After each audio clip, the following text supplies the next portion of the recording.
السلام عليكم واهلا بيكم في فيديو جديد. ازيكم يا شباب؟ اخباركم ايه؟ يا رب تكونوا كلكم بخير ان شاء الله. وفيديو النهارده هجاوبكم فيه على السؤال الاكثر انتشارا وانت بتشتري تكييف، وهو ايه الاحسن، تكييف كارير ولا تكييف مايديا؟ وهكلمكم عن الاختلافات ما بين موديلين من اشهر موديلات الشركتين في السوق المصري، وهما كارير اوبتيماكس بارد فقط ومايديا ميشن بارد فقط.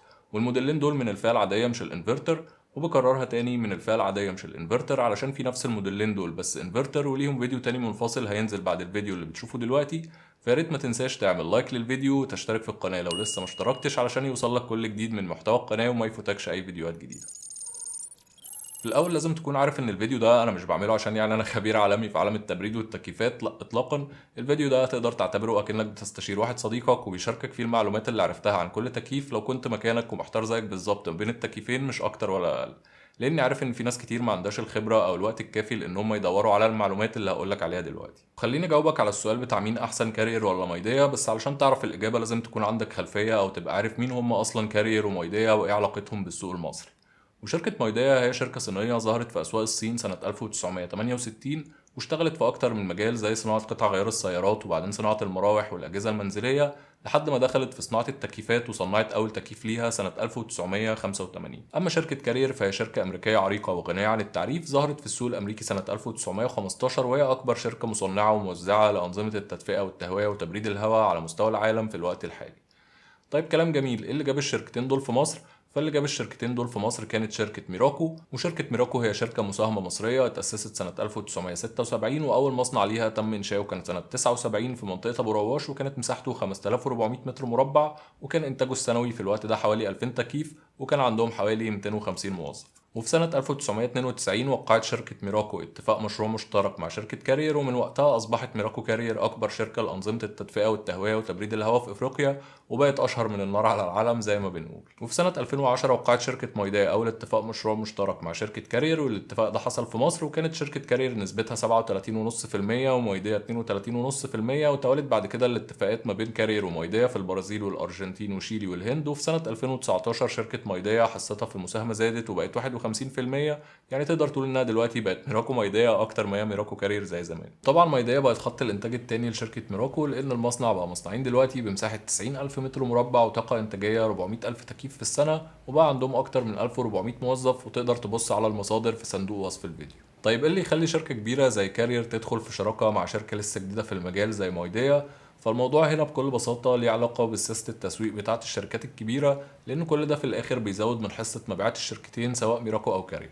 لانهم بدل ما بيبيعوا تكييف كارير بسعر رخيص وفي نفس الوقت صورته تنزل في عين الناس ويبتدوا يقولوا ان شركه كارير بتقع في السوق وكده، فبيسيبوا تكييفات كارير بسعرها الاغلى شويه ويسوقوا لها على انها الفئه البريميوم الغاليه باسم كارير الكبير، ويجيبوا ماركه جديده زي مايدايا ويبيعوا اجهزتها بسعر ارخص، ويبقوا ضربوا عصفورين بحجر واحد. يعني منهم زودوا حصتهم في السوق من التكييفات اللي سعرها ارخص لانها هتوصل لشريحه اكبر من الناس، ومنها شركة جديدة زي مايديا لسه محدش يعرفها أو عنده ثقة فيها تبتدي تعمل اسم في السوق، لأن في البداية صعب إنك تشتري منتجات شركة ما تعرفهاش، بالأخص لو سعرها زي سعر كارير. وممكن جدا بعد كام سنة تلاقي شركة كارير اختفت من السوق خالص ومبقاش قدامك غير مايديا، بس في الوقت ده هتكون خلاص مايديا أثبتت نفسها في السوق وبقى ليها زبونها، وساعتها هتبيع أجهزتها بسعر أجهزة كارير وتتوالى القصة من جديد مع شركة تانية وهكذا. طيب إيه الفرق بين تكييف كارير أوبتيماكس ومايديا ميشن؟ فزي ما قلت في البداية إن التكييفين دول الموديلين العاديين مش الانفرتر، والاختلاف بينهم في التصميم الخارجي وشكل الريموت كنترول فقط، لكن غير كده هم مطابقين لبعض تماما، مفيش اي فرق بينهم غير ان ده مكتوب عليه كارير وده مكتوب عليه مايديا. والكلام ده متعلق بالموديلين اللي بقارنهم في الفيديو ده تحديدا، علشان الموضوع بيختلف شوية في الموديلات الانفرتر. يعني الموديلات الانفرتر مواصفاتها مختلفة شوية عن بعض، لكن الموديلات العادية مطابقة لبعض تماما. وتعال نشوف الاسعار والمواصفات لكل تكييف علشان تتأكد بنفسك. طبعا كل الاسعار اللي هقولها لك دلوقتي من موقع ميراكو وقت نشر الفيديو، ممكن جدا انها تتغير بعد كده.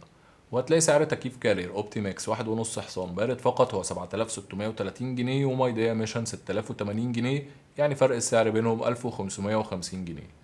اما الكارير ال 2 حصان سعره 10075 جنيه، ومايديا ميشن 8620 جنيه، يعني الفرق بينهم 1455 جنيه.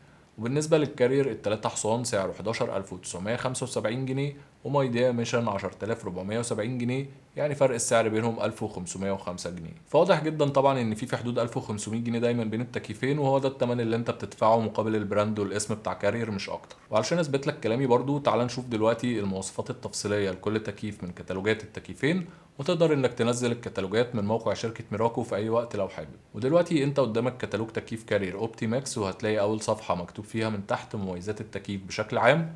ولو بصيت على كتالوج تكييف مايديا ميشن هتلاقي نفس الكلام. ولو جيت تشوف هل في اي اختلافات في مميزات التكييف عموما، فهتلاقي التكييفين زي بعض بالظبط. ضاغط تروبيكال للاجواء الحاره، يعني الكمبريسور بتاع التكييفين من فئه تي 3 اللي بتشتغل في درجه حراره 43 درجه.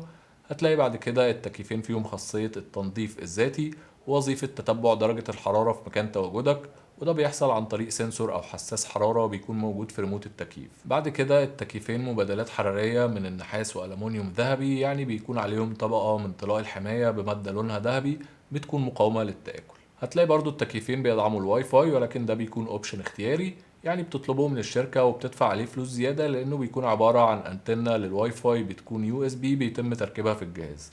كمان التكييفين فيهم اوبشن اكتشاف تسريب الفريون والتشخيص الذاتي لاكتشاف الاعطال. وده كان بالنسبه للمميزات العامه في التكييفين، وزي ما انت شفت مفيش اي اختلافات بينهم. ودلوقتي تعال نشوف تاني صفحه اللي فيها المواصفات الفنيه لكل تكييف، ونشوف هل في اختلافات بينهم ولا لا. وهتلاقي طبعا في الاول رقم الموديل الخاص بكل تكييف بساعاتهم المختلفه، الواحد ونص حصان، وبعدين الاتنين وربع حصان، وبعدين التلاتة حصان. فلازم طبعا وانت بتشتري تتاكد ان هي دي نفس ارقام الموديل اللي انت بتشتريه، لان الموديلات دي اصدار 2020. وفي برضو موديلات بارقام تانية موديل 2019 ما زالت موجوده في السوق، فتاكد وانت بتشتريها علشان دي الموديلات المعدله بتاعت 2020. وهتلاقي اول حاجه في الموديل الواحد ونص حصان السعه الحراريه 12250 بي تي يو في التكييفين، وبيستهلكوا نفس كميه الكهرباء 1166 واط في الساعه. ونسبة كفاءة الطاقة للتبريد هي 10.51، وواخدين تقدير سي. طبعا استهلاكهم عالي شوية في الكهرباء بالمقارنة نفس الموديلات الانفرتر.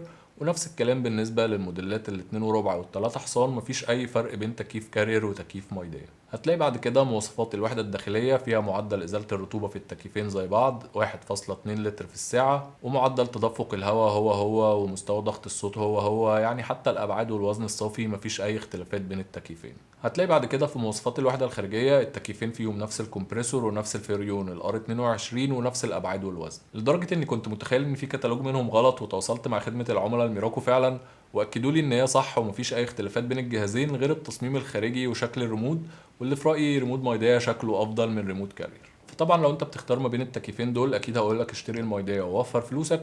اما لو انت من الفانز بتوع كارير او ولائك للشركه دي فهقول لك اشتريه براحتك، ولكن طبعا هتدفع ال 1500 جنيه زياده ثمن ولائك لكارير. وباكد مره تانية ان ده بالنسبه للموديلات العاديه مش الانفرتر، لان الانفرتر مواصفاتهم مختلفه عن بعض شويه. اتمنى في النهايه يكون الفيديو افادكم فعلا، وكالعاده تقدر تتفرج على فيديو تاني من الفيديوهات اللي هتظهر قدامك. ويا ريت ما تنساش اللايك والاشتراك في القناه، ونتقابل في فيديو جديد ان شاء الله. سلام.